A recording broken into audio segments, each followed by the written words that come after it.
Faiz here and you're watching Wheels Top 10, your weekly roundup of the hottest trends in the automobile industry. Another week has gone by in the world of automobiles, so let's quickly get on to it.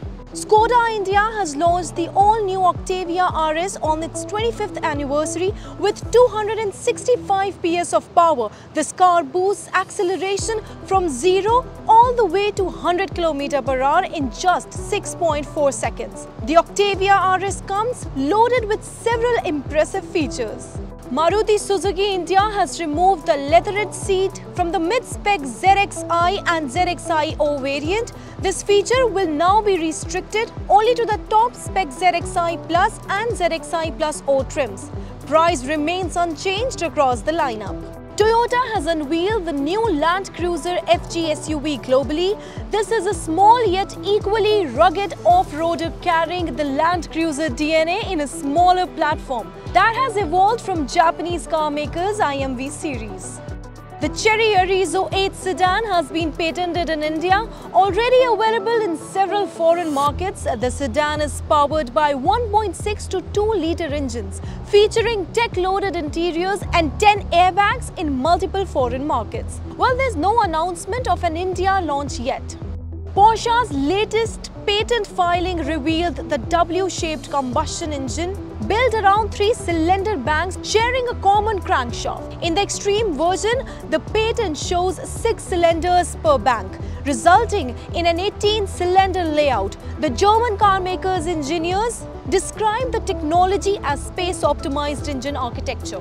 Triumph has confirmed plans to unveil 29 new updated motorcycles over next 6 months. These unveilings will be spread across a series of global events, starting with the rollout of MY26 Bonneville lineup.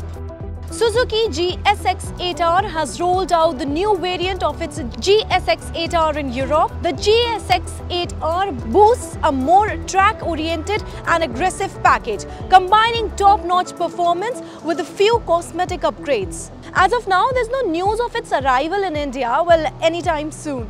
Passenger vehicle makers have registered double-digit sales growth in India amid festivities from Navratri to Diwali. Estimates suggest that leading automakers have witnessed their best ever Diwali season, riding on the back of GST reforms, interest rate cut and buoyant customer sentiment. India's automobile exports have clocked robust growth of more than 24% in the first half of fiscal year 26 to a record of 31,43,000 units, with 22.2% growth in Q1 and 26.2% in Q2. Well, that's India shining in foreign markets.